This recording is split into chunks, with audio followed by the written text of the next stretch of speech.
괜찮아. 괜찮아요. Anjay.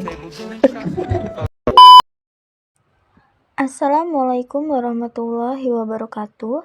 Perkenalkan, saya Wulan Sulisti Arli dari kelas manajemen 22A. Di sini saya ingin menjelaskan tentang manajemen proyek. Manajemen proyek adalah disiplin ilmu yang akan mengajarkan untuk mampu mengorganisir, merencanakan, dan mengerjakan proyek secara sederhana.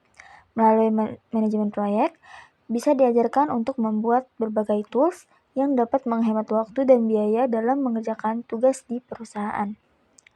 Adapun tujuan manajemen proyek yaitu memastikan bahwa suatu proyek dapat diselesaikan dengan efisien dan efektif, mencapai tujuan yang telah ditetapkan, serta memenuhi kebutuhan dan harapan para pemangku kepentingan atau stakeholders.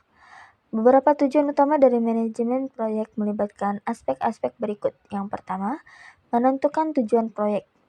Menjelaskan dan mendefinisikan dengan jelas tujuan dan hasil yang diharapkan dari proyek. Ini dapat mencakup pencapaian spesifik seperti pembangunan produk atau layanan baru, perubahan sistem, atau pembangunan infrastruktur. Yang kedua, mengelola ruang lingkup.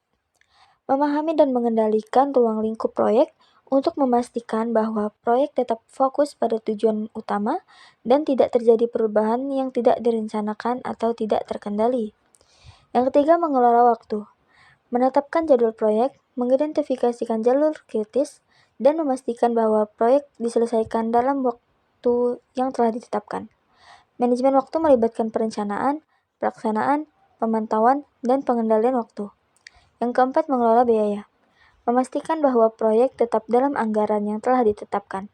Pengelolaan biaya melibatkan perencanaan dan pemantauan biaya, pengelolaan sumber daya, serta identifikasi dan penanganan risiko keuangan. Yang kelima, mengelola sumber daya. Membangun, mengatur, dan mengelola tim proyek serta sumber daya lainnya seperti peralatan, material, dan teknologi, memastikan bahwa sumber daya digunakan secara efisien. Yang keenam, mengelola risiko. Mengidentifikasi, mengevaluasi, dan mengelola risiko-risiko yang mungkin timbul selama pelaksanaan proyek. Hal ini melibatkan perencanaan untuk mengurangi dampak risiko dan meningkatkan kemungkinan keberhasilan proyek. Yang ketujuh, berfokus pada kualitas. Menjamin bahwa produk atau layanan yang dihasilkan sesuai dengan standar kualitas yang telah ditetapkan. Manajemen proyek harus memastikan bahwa kontrol kualitas diterapkan secara konsisten selama seluruh siklus proyek. Yang kedelapan, berinteraksi dengan stakeholders.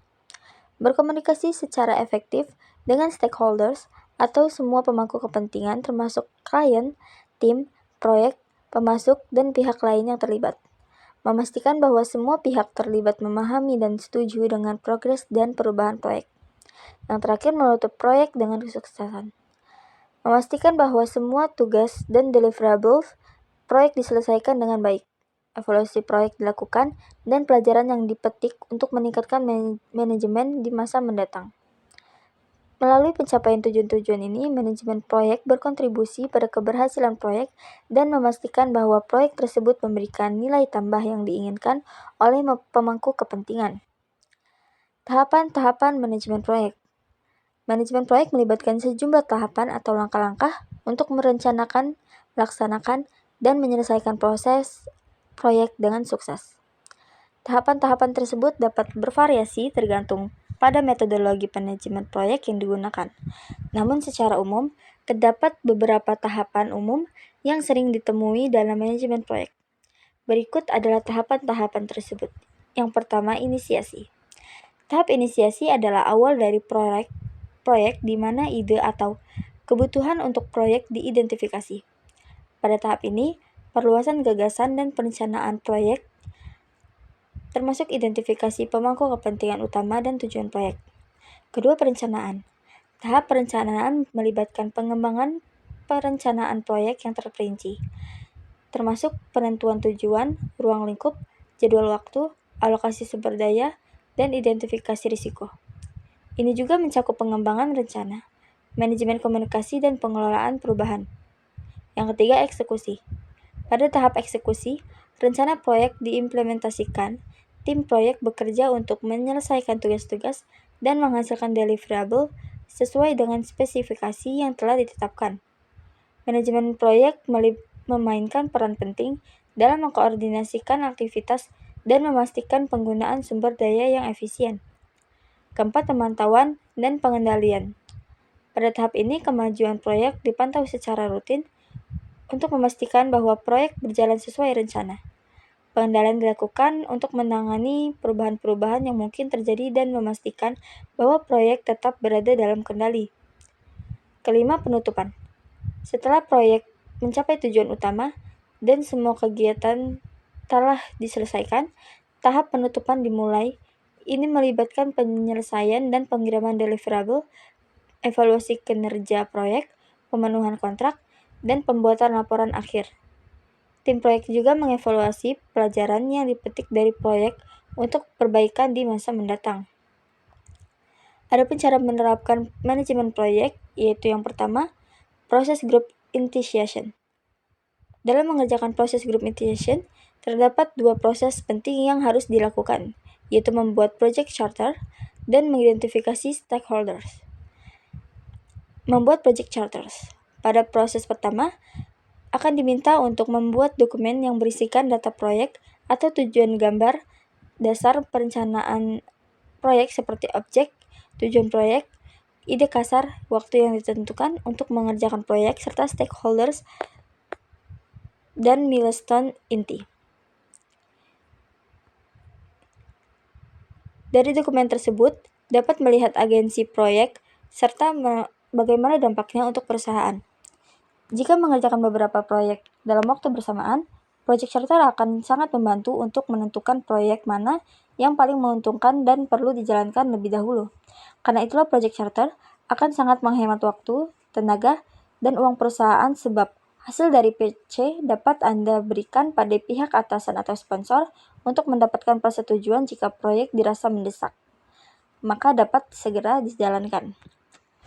Lalu mengidentifikasi stakeholders yang akan membuat daftar dari stakeholders atau pihak yang diharapkan dapat bekerja dalam proyek.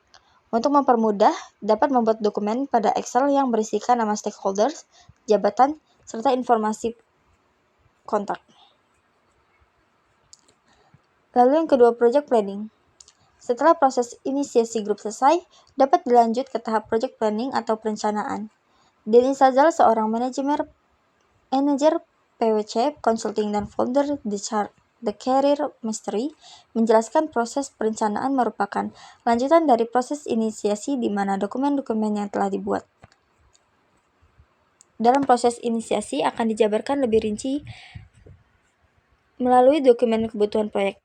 Dalam dokumentasi tersebut ada beberapa elemen yang diikutsertakan, yaitu definisi ruang lingkup proyek, WBS, biaya, jadwal, dan kualitas. Mengidentifikasi ruang lingkup proyek. Pada tahap ini, harus membuat lembar pernyataan cakupan proyek yang berisikan latar belakang proyek, goals dari proyek, key performance individual proyek, dan kriteria goals proyek. Work breakdown struktur. Kemudian pada tahap ini, ditugaskan untuk membedah setiap proses pengerjaan proyek dalam cakupan yang lebih kecil dan dijelaskan secara detail. Jika proyek yang akan dijalankan membangun sebuah gedung rumah sakit, maka tahap WBS bisa membagi tahap pengerjaan gedung menjadi tahap pembangunan fondasi, pemasangan rangka gedung, memasang bata dan semen, sampai dengan pemasangan kaca jendela. Gantt chart. Setelah menyelesaikan proses WBS, dapat dilanjut pembuatan Gantt chart. Pada tahap ini akan menjabarkan setiap tahap dalam WBS ke dalam tabel timeline untuk menentukan kisaran waktu mengerjakan setiap tahap. Dengan demikian, akan memiliki acuan tentang deadline setiap tahapan proyek sehingga dapat terkontrol dengan baik.